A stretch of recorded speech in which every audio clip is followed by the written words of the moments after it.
Meus caros, eu vou fazer um pedido só. Tem como vocês parar de falar merda do nosso querido Georg Wilhelm Friedrich Hegel? Seria possível? Ou é difícil? Eu tô falando com vocês dois, hein? Eu tô falando com a esquerda e com a direita.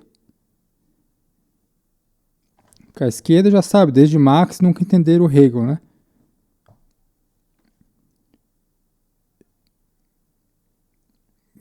Aliás, foi uma grande catástrofe. Marx está para Hegel, assim como Hitler está para Wagner, né? São duas catástrofes.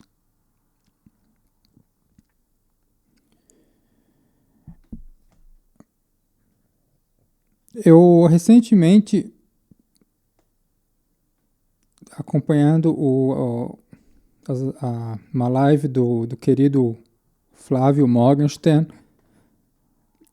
eu tive uma dificuldade enorme em manter o meu respeito filosófico por ele. A minha simpatia eu tenho pelo Flávio, porque realmente é uma pessoa super agradável.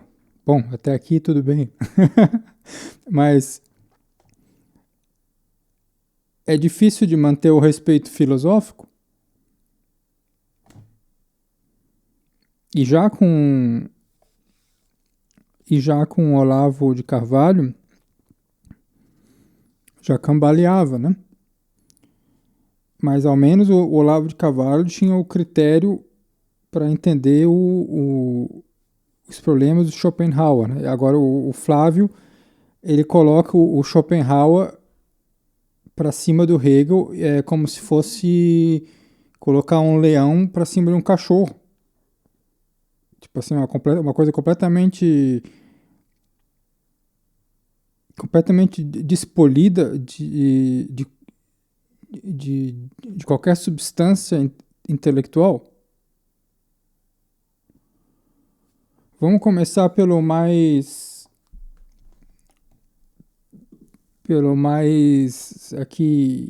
mais efêmero, que Hegel não sabia escrever. É o Schopenhauer que o ensinou a escrever.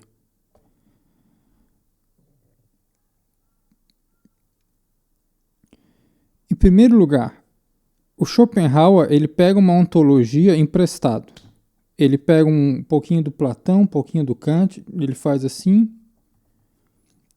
e cria uma escrita. É uma obra de escritor, uma obra de escrita. E o que ele faz muito bem, na verdade. Agora o Hegel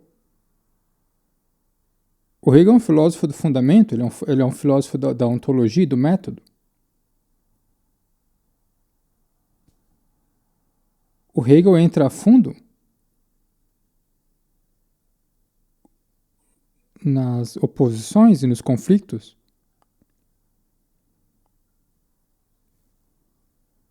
O Hegel é um filósofo que sustenta as tensões e as avalia até o último detalhe. Vê, por exemplo, a filosofia da religião dele. O grau de acuidade dele, de observação histórica é fenomenal. Então,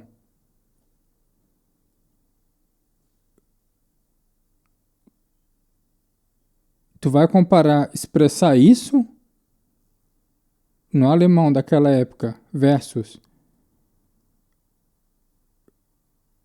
falar da vontade universal? E outra, o Schopenhauer também é problemático, porque o conceito dele da Willen, da vontade,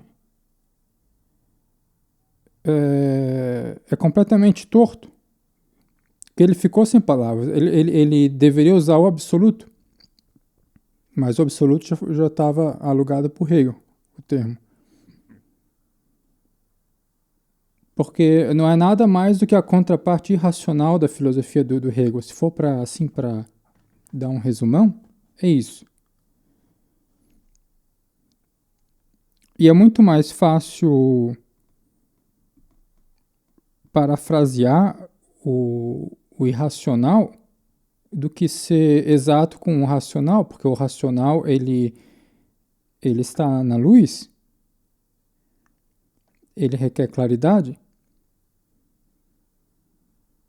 ele te revela, ele te denuncia mais facilmente.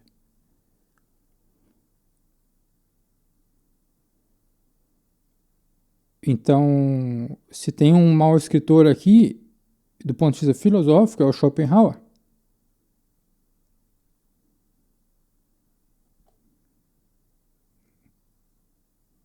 Porque ele usa o termo da vontade, na verdade o que ele quer dizer? Ele quer dizer a força vital. Então, quando tu for ensinar Schopenhauer, ou for aprender, é isso, é a força vital. Depois o Bergson que melhorou um pouco o conceito, mas ele ontologiza e metafisiciza a força vital. Né? Então a força vital ela é latente nas coisas, na physis, no ser. E ela se manifesta, só que se manifesta de modo irracional. E o do Hegel se manifesta em modo racional. E aí? É simples essa comparação? Acho que não. Mas com certeza o Schopenhauer só foi ser famoso quando ele lançou o Paregen Paliponema. E o Aforismos da Sabedoria de Vida, Aforismo zur Lebenswahrheit, Weisheit. Eu tenho aqui, tá? Eu não sei como é que a tradução em português aí.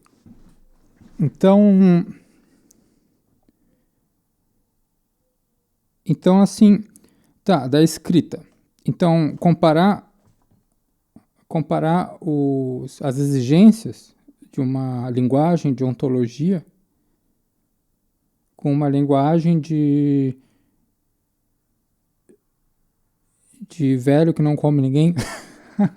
Não, eu estou fazendo brincadeira do Nietzsche contra o Schopenhauer, mas assim, com a linguagem, entende? De que tem mais de quem tem um Freiraum, né, uma liberdade de expressão ali estilística, porque o tema da coisa facilita mais um estilo mais ensaístico, entende? E o Schopenhauer se repete o tempo todo. Ele vai se repetir o tempo todo, e objeto, sujeito, e objeto, sujeito, objeto.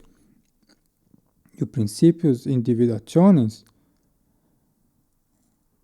só tem aqueles 6 personagens ali, entendeu?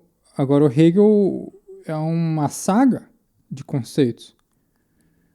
Também tem a repetição, mas sempre quando repete, tá num novo contexto, e é isso que é o fascinante em Hegel.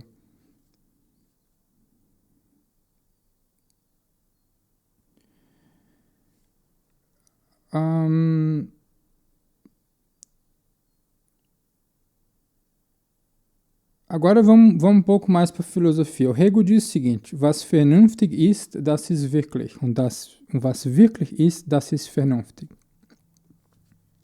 Os axiomas do Hegel são excelentes e, aliás, eles se aliam muito com a filosofia hermética e com a teologia cristã, a certo ponto.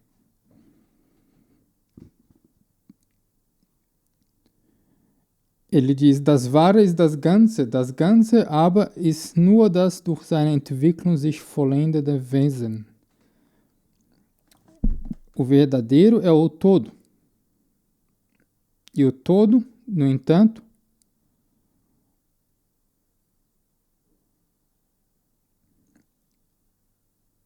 é apenas aquele ser que se autocompleta por via de seu próprio desenvolvimento.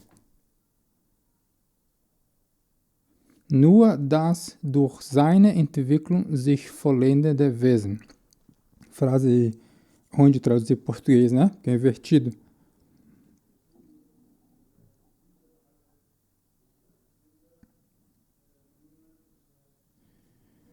Então, o Hegel ele é um filósofo do desenvolvimento racional das coisas que vai se projetar como história e que é o que faz história. Só existe história porque existe uma necessidade racional dos seres humanos.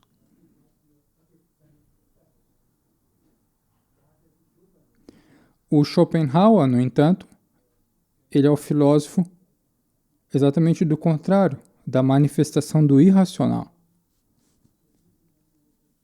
É por isso que o Schopenhauer ele mesmo é irracional.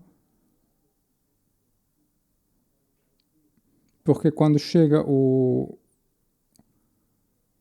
maior fruto, o maior presente, o maior fruto da filosofia dele, possível,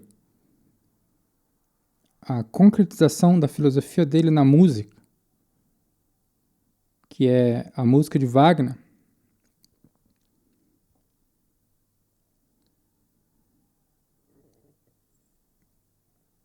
ele ignora. Wagner escreveu poema, o libreto, se não me engano, do Lohengrin. Eu não sei qual exatamente a ópera Lohengrin, mas o que é fato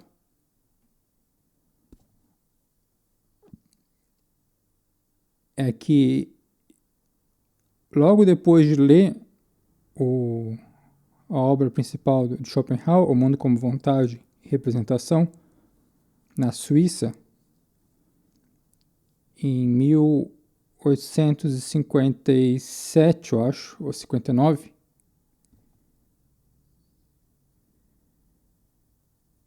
logo após esse momento de admiração, ele enviou uma carta para o Schopenhauer com um libreto. Agora imagine a expectativa do Wagner. O Wagner ele morria de admiração do Schopenhauer. O Wagner ele leu O Mundo como Vontade e Representação 4 vezes em um ano. Pelo menos de acordo com as minhas fontes. 4 vezes. Imagina isso. E tu termina a faculdade de filosofia e não leu uma vez. Ele escreveu então para o Schopenhauer. Schopenhauer leu, viu ali os versos, imagina, da ópera toda, eu acho que toda, e a empolgação e a admiração do Wagner, que já era um compositor de importância. Ele já tinha feito Oriente e Der Fliegende Holländer.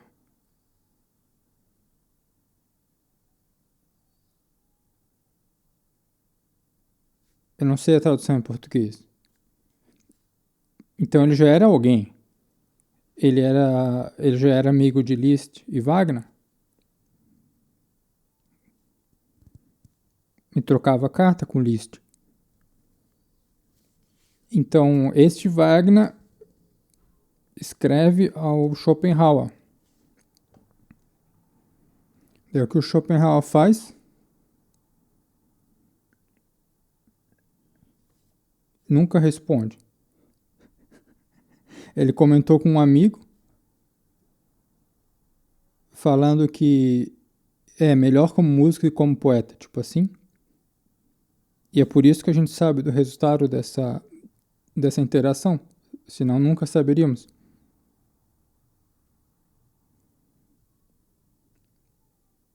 E o Wagner, a grande personalidade, também incrível, não se deixou abalar por isso.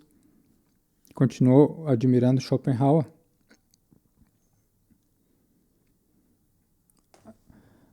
Então, o Schopenhauer ele era um filósofo do irracional e que, na minha opinião, se comportava de forma irracional.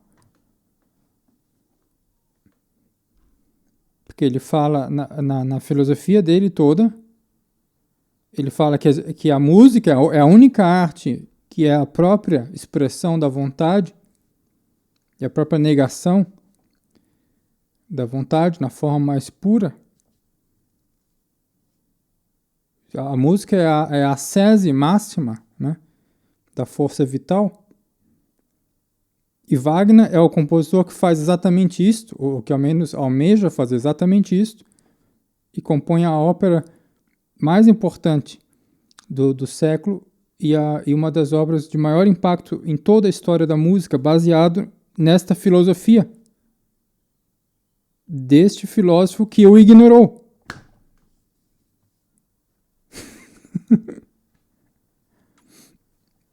Não é mole, meu cara?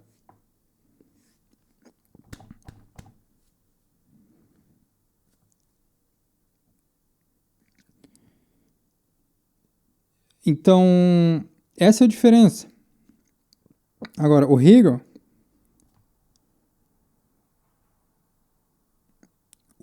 ele pode ter cometido erros, mas ele não é um filósofo irracional. E a escrita dele é a melhor possível para tratar o tema que ele está tentando tratar, que é de alta abstração. Imagina, ele está fazendo filosofia depois de Kant, tentando voltar para a realidade.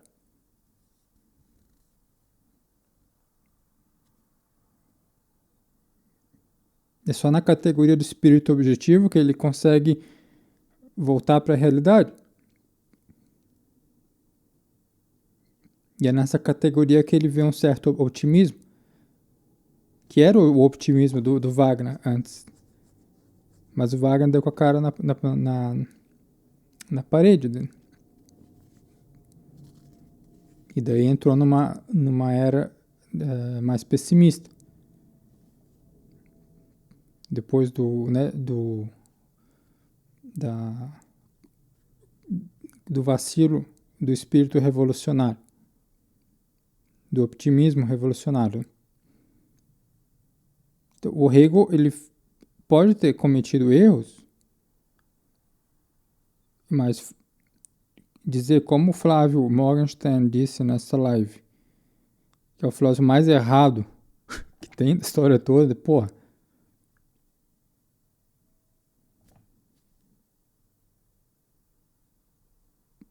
Eu não entendo Eu não entendo por que Hegel os provoca tanto. Eu acho que eles confundem Hegel com Marx, ou Hegel com a maçonaria.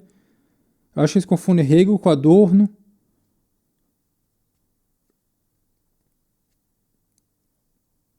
Hegel com a nova ordem mundial. Eu realmente gostaria de pegar o Olavo, o Flávio Morgenstern e o Kogos na mesa e ler Hegel linha por linha na frente deles. E ver se eles... E pedir para eles comentarem. Antes de criticar. Porque raramente, quando eles criticam, eles expõem a filosofia de Hegel corretamente antes. Então, se eles fossem participar numa dessas disputações filosóficas da Idade Média, ia ser a maior piada. Porque do ponto de vista filosófico, antes de tu criticar, então tu teria que expor a tese do outro. E o Hegel não está falando que tudo é tese e antítese e síntese, que nova era é uma outra síntese, etc. Isso não é simplesmente assim, se tu põe assim, tu tá falando, tu tá opondo como um boboca. Esse microfone não é síntese de porra nenhuma. Tu entende? Tem camadas nisso aí. Tem camadas de prioridade.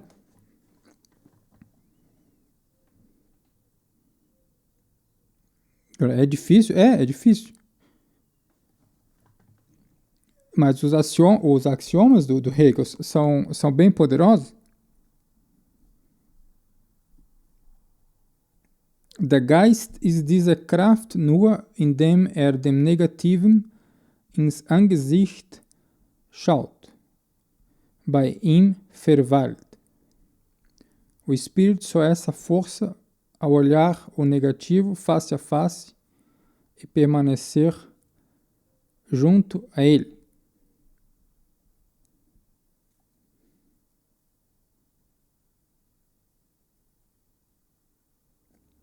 É difícil, mas ele analisa muito bem a questão da passagem do não ser ao ser e a questão da gradatividade entre ser e não ser, essa mescla. E é isso que causa o movimento dialético como movimento ontológico. E é por isso que o único método racional para decodificar o movimento dialético ontológico é a dialética também como retórica e como escrita. Ou seja, o próprio o logos do pensamento.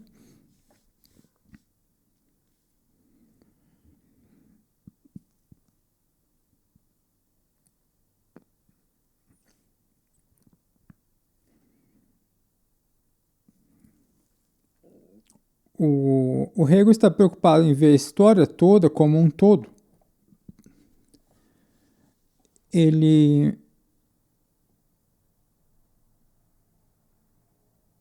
sublinha bastante o momento dele e a etapa dele mesmo na história. Mas pensa bem, ele não é vidente. O Hegel não saberia o que vem depois dele?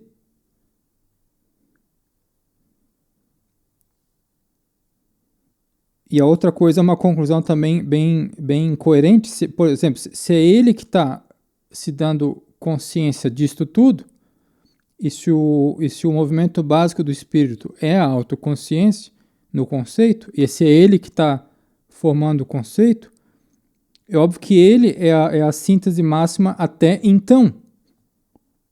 E de fato foi.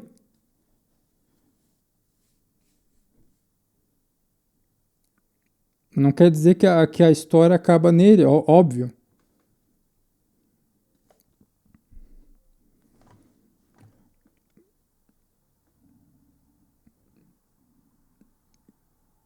E tu tem que permitir a possibilidade de o Hegel também errar no que diz respeito ao seu próprio tempo. Como é que ele vai captar o seu próprio tempo também? Então, quanto à arte, até em relação à arte meio que se arredonda num fim, numa apoteose. Né?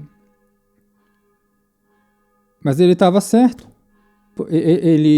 O Hegel é a apoteose da música tonal, que vem se desenvolvendo há um tempão. E o que é o Wagner? O Wagner, na verdade, o que é? É a infiltração irracional, é a infiltração da atonalidade. O Wagner não é atonal, mas ele é exatamente o que preparou o campo da atonalidade, exatamente com a obra mais schopenhaueriana dele, que é o Tristão e Isolde. Exatamente, é daí, é o útero da música atonal e da música e do modernismo e de todo da irracionalidade modernista. Então, do ponto de vista do movimento da autoconsciência, da racionalidade, de fato, o clímax do iluminismo se dá na filosofia dele.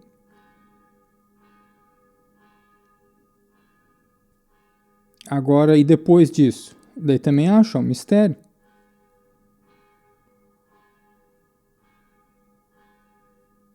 Mas também ninguém ofereceu um sistema melhor. O que daria para comparar e pôr em briga com Hegel, falando de sistemas racionais, é a fenomenologia do Edmund Husserl. Entendeu?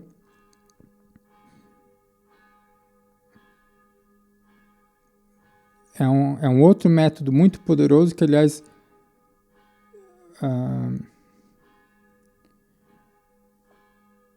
nos dá a possibilidade de rever, né, e reinterpretar a história, principalmente a nossa relação com o mito, mais do que com a própria história.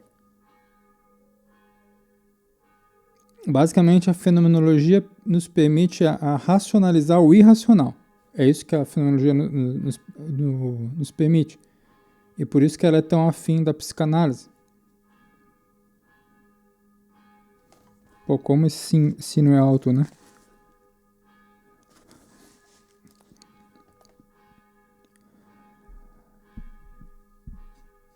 Então,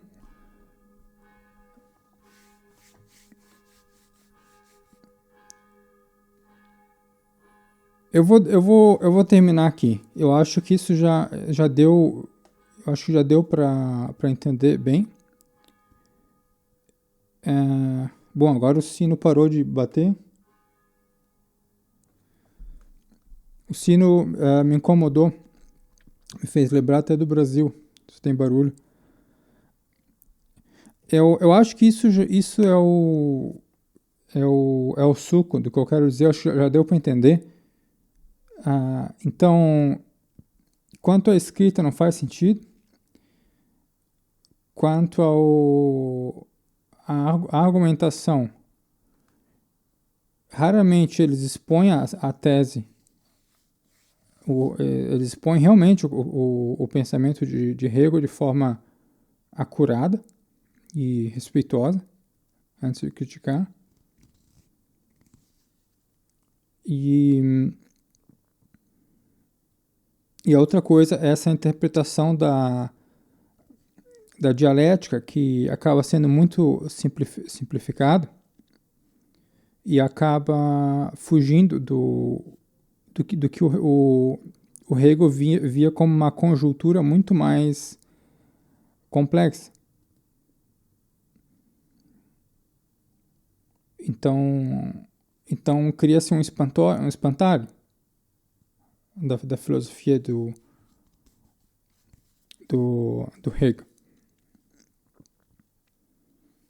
Enquanto que quando tu abre, por exemplo, a filosofia da religião dele, tu vê ele analisando muito bem o desenvolvimento do conceito. O em si, o para si, essas são as categorias fundamentais do Hegel. Não síntese e antítese. Quando que Hegel fala de síntese e antítese o tempo todo?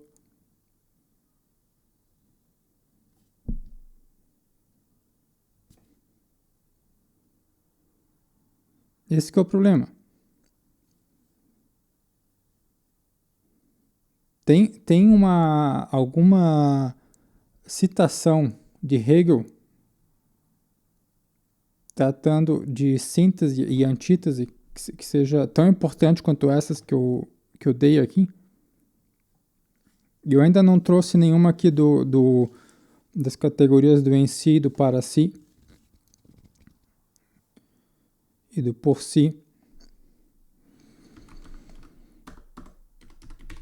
Deixa eu ver se eu acho.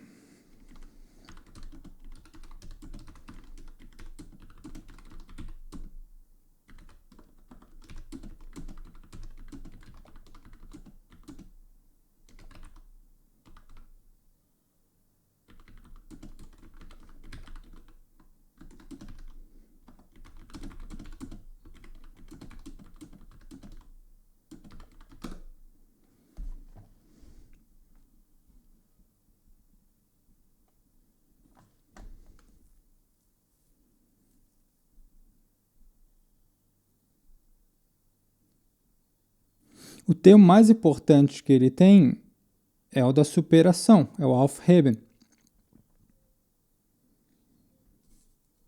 No colequial alemão, Aufheben é deixar para depois, vamos segurar isso para depois. Mas também pode significar isso. Então ele tem das Aufheben manifestiert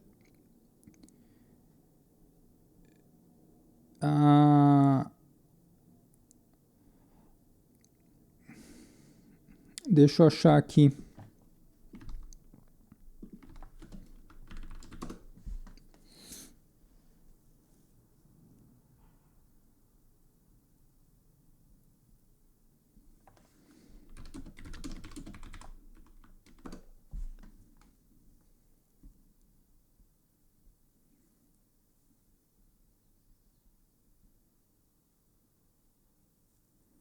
Das Aufheben manifestiert seine wahrhafte, doppelte Natur.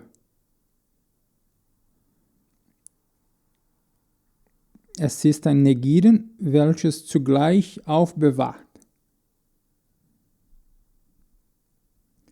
O suprassumir, ou a superação, eu traduzo por superação, porque suprassumir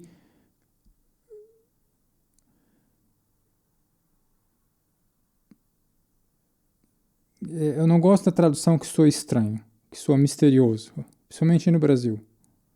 Mas tudo bem, dá para discutir. Então, a superação manifesta sua verdadeira natureza dupla.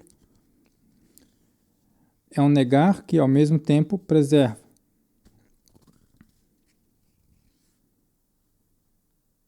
Esse conceito é poderosíssimo. É poderosíssimo.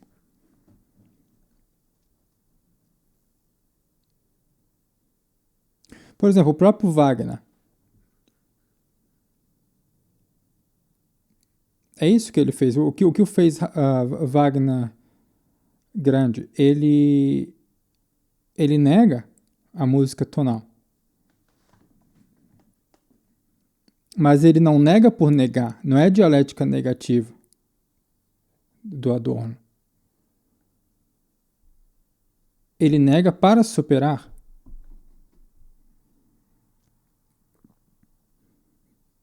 O que o Wagner quer é a superação da tonalidade.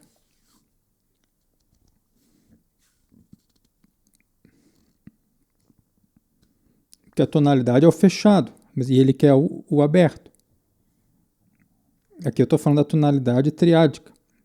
Ele abre, como é que ele abre? Ele usa a tétade. Ele estabelece agora um novo status para o que era a dissonância. Então a dissonância não é mais dissonância.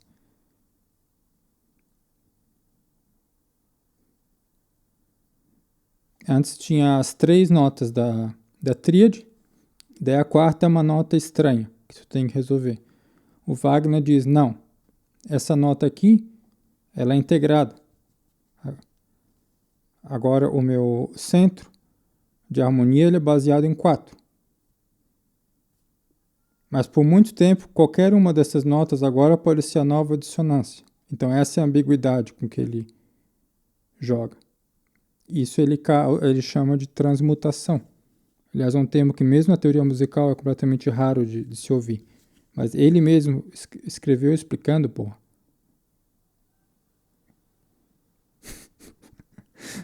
Pô, o cara explicou mesmo.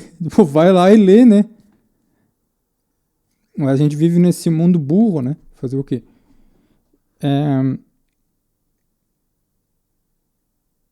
Então aqui tu vê o exemplo da negação do Hegel. E daí é que tu entende a síntese. Então a síntese só faz sentido quando tu entra nessa análise dialética.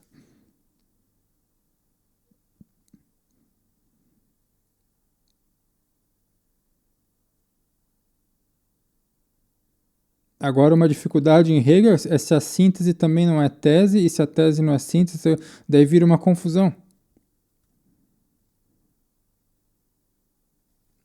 Daí vira uma Daí eu acho mais difícil, daí vira uma questão assim meio que de óculos interpretativo. Daí eu concordo, mas para coisas, análise, por exemplo, como essa a função de Wagner na história, por exemplo, Hegel toda a vida, ele explica isso, e quando ele explica, quando a sua filosofia explica esse tipo de movimento histórico, ela te dá a forma ontológica e metodológica para analisar outros eventos da história e tu vai ver que é perfeito o poder de revelação dessa forma explicativa. E um dos conceitos mais importantes de Hegel é que a história é um progresso e não um regresso. E como que tu vai contrariar isso?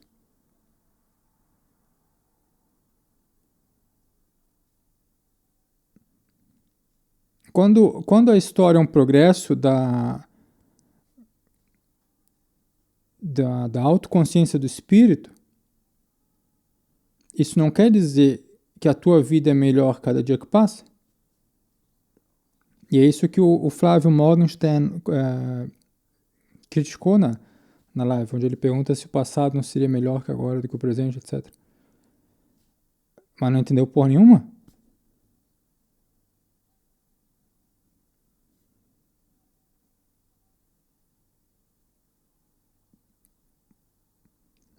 E o avanço da liberdade.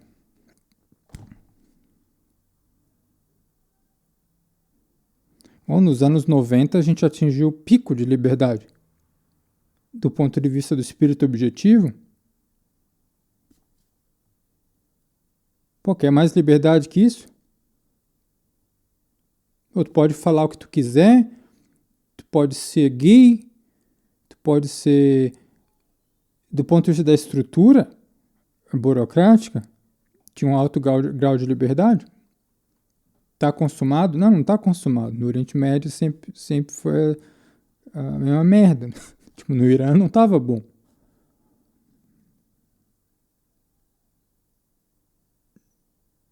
Mas vários indicadores para o progresso da autoconsciência do espírito estão aí. O que Hegel, onde a filosofia de Hegel acho que vacila é tentar explicar o mal e explicar onde que não progride.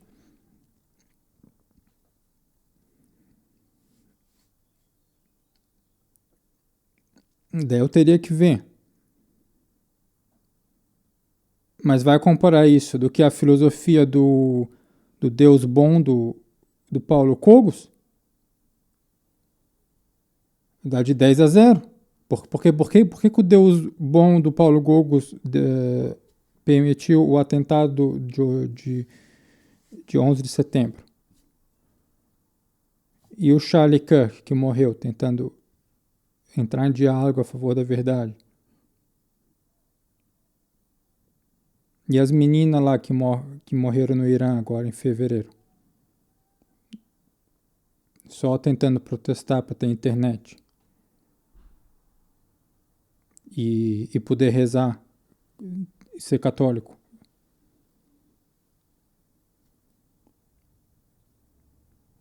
E eu, como organista, já tive que comer um monte de merda de padre hipócrita.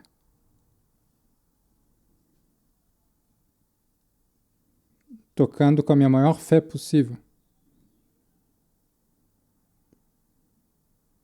Então, se tem alguém que tem que rever teoria, é o pessoal do Deus bom.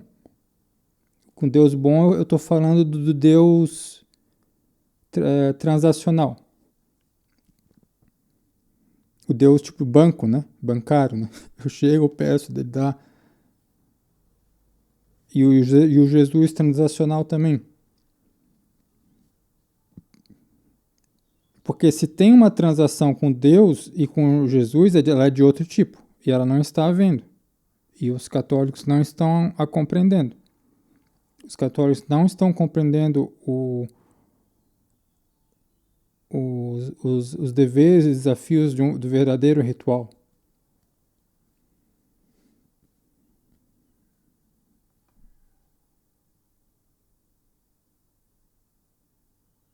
E daí vem tirar sarro do Hegel. Não escreveram porra nenhuma. Ficou reagindo a noticiazinha de leizinha do Brasil. Sequer falam do problema da nova ordem mundial, que é o problema principal que está havendo. As ordens estão vindo do macro. O problema vem do macro, não do micro.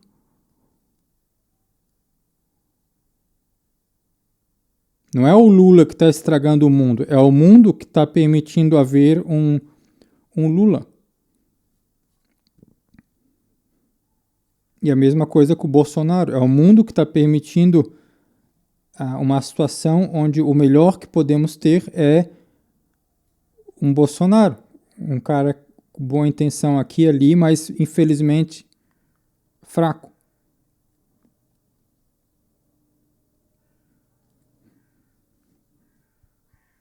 Este é o problema. Eles reagem a classe intelectual brasileira reage à noticiazinha. E eles acham que é isso. Que aqui é o limite. Eles não entenderam ainda que tem coisas de alta urgência acontecendo do ponto de vista dos planos globalistas e que está acontecendo em todo o mundo, não apenas no Brasil. Mas no Brasil, a classe intelectual brasileira... a lei Felca. Eles não entenderam que a mesma coisa é aqui. E é na Austrália. E é na Inglaterra.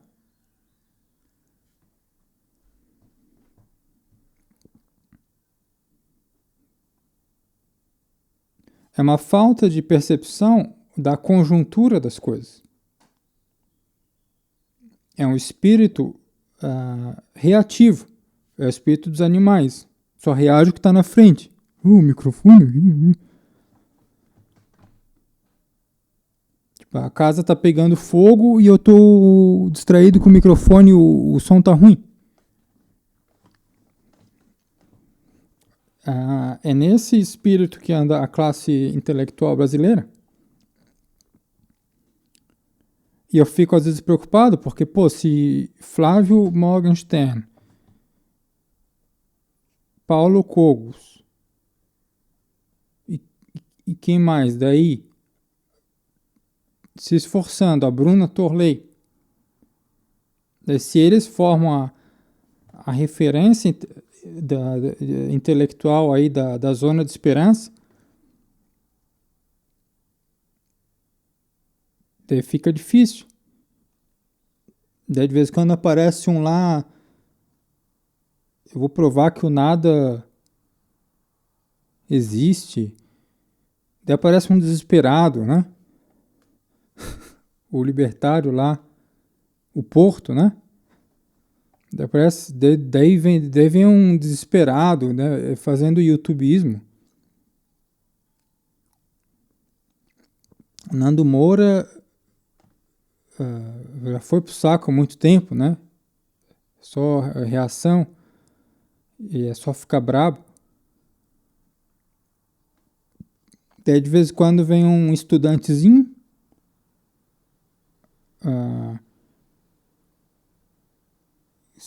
leu um diálogo do Platão, 3 livros do Nietzsche, entendeu? E daí como ninguém não entende porra nenhuma, daí já basta. Daí o cara já é referência, né? Intelectual no YouTube. Se o YouTube gostar dele, então pronto. Essa é a nossa classe intelectual. Agora, para expor um conceito do Hegel, basicamente, antes de criticar e principalmente comparar com uma outra alternativa que é interessante e talvez mais interessante, que é a do Schelling, Tem nada.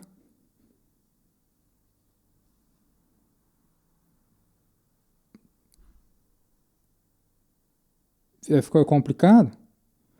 E pior ainda é quem acha o que o Olavo é o pico, né? É o pico do... É o alcance máximo nacional. O Olavo não é o alcance máximo nacional. A gente deveria ter 5 dele. Ele é muito talentoso, o Olavo. Mas... para pra pensar com frieza. Tipo assim, volta, vai...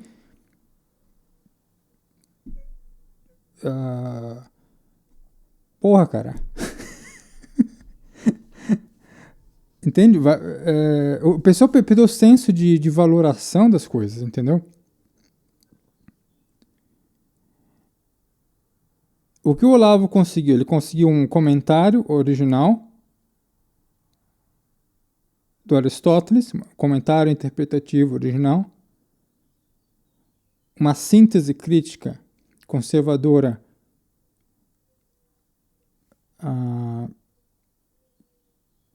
de alto poder retórico. Ele conseguiu um grau invejável de erudição.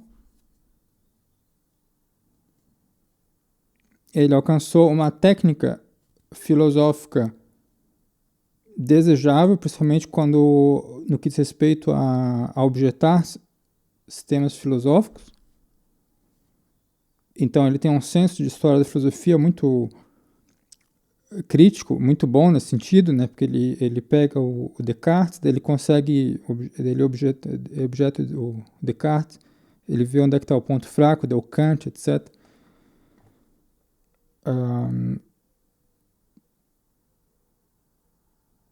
Mas não é nada que um professor de filosofia em qualquer universidade da Alemanha, pelo menos na primeira metade do século passado, não tenha sido capaz de fazer, meu cara.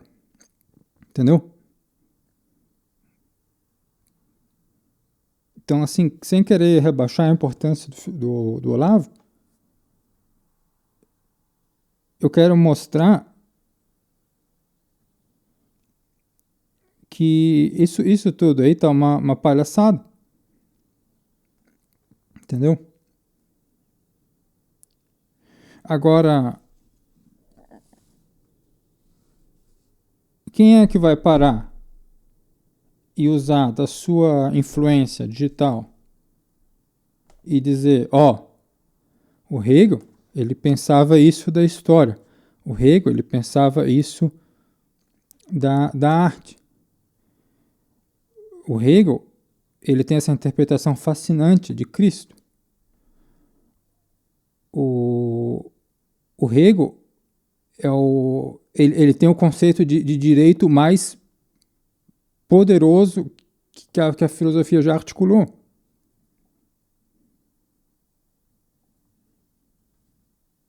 Agora vamos ver onde está o problema.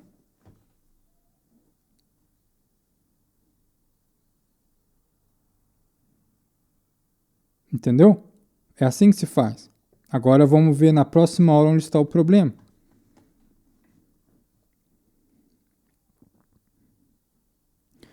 E é neste ponto que os acadêmicos, daí eles têm razão quando eles criticam a filosofia informal, independente. Daí eu concordo.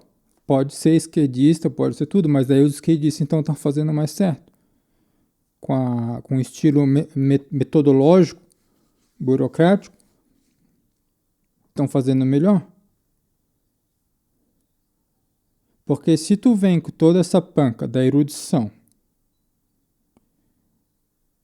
e da proteção dos valores conservadores, e tu não sequer expõe aquilo que seria de se conservar, o que tu está fazendo? Então, vamos ver Hegel do ponto de vista de um conservador. O que o conservador faz? Ele conserva aquilo que tem que conservar. Então, ele pega Hegel tá aqui, eu vejo. Hegel é isso, isso, isso, isso. Ok. Vamos ficar com esses três, esses dois eu jogo fora. Por quê? Pá, é isso que um conservador filosófico faz. E eu não acredito que Hegel seja o pior filósofo da história. Daí tu vai dizer, tá, é uma live, tá brincando, é informal. Tá, daí como eu disse, como pessoa ele é simpático. Se ele vier aqui em Viena, eu vou pagar um café para ele, que é caro. Antes, na época de Klimt, era 75 cents, né? Agora é 5 euros. Se ele vier aqui, Viena, eu pago um café. Então, como pessoa, tudo bem. Mas o problema é quando a pessoa... É quando fica uma linha turva entre a figura intelectual e a pessoa fazendo gracinha. Entendeu? E é isso aí vai acabar com a intelectualidade brasileira também. Principalmente na era digital.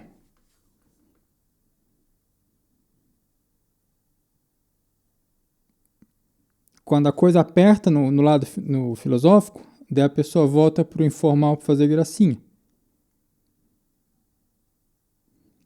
E quando o informal fazendo gracinha não está dando aquela validação pessoal e credibilidade social, daí pula de volta para o verniz filosófico, demonstra os livros atrás.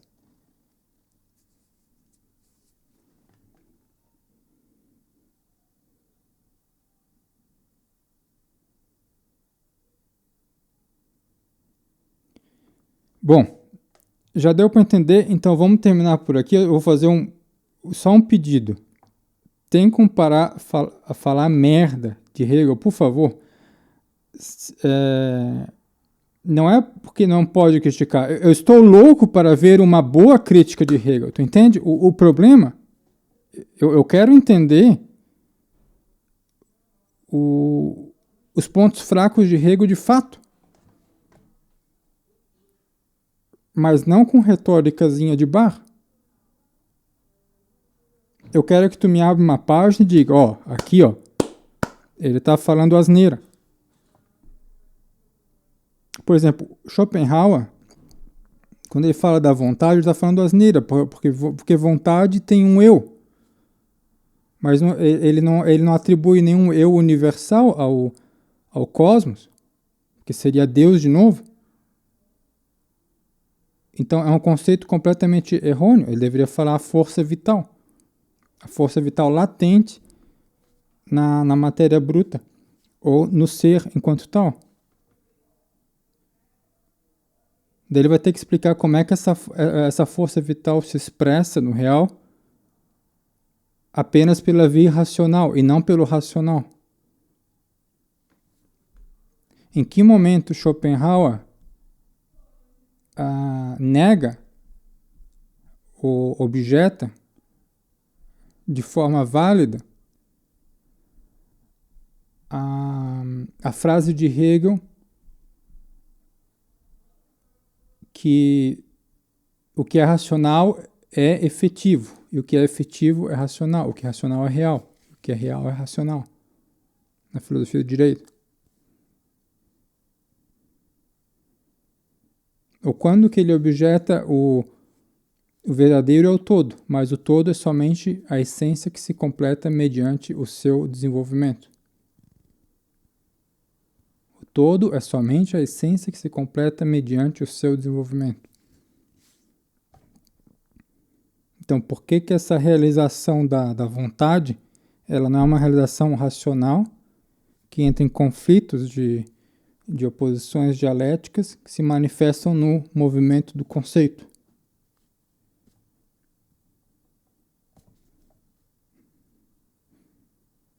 E é aqui que está o jogo filosófico, entende? Eu não quero saber das frases bonitas que o Schopenhauer escreve, que são várias. Ontem eu li uma. É isso que falta pra gente entender o nível, as categorias das coisas. Uma coisa é o Schopenhauer como o teu vovô pescador, dando uns toques de vida, entendeu? E o Schopenhauer que influenciou essa grande música do Wagner. Outra coisa é o tete-a-tete da filosofia. A filosofia não é moleza. Ela é afiada, ela é dura, ela é gelada e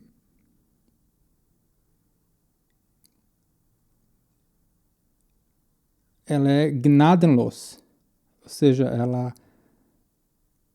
não dá de graça, ela é sem compaixão.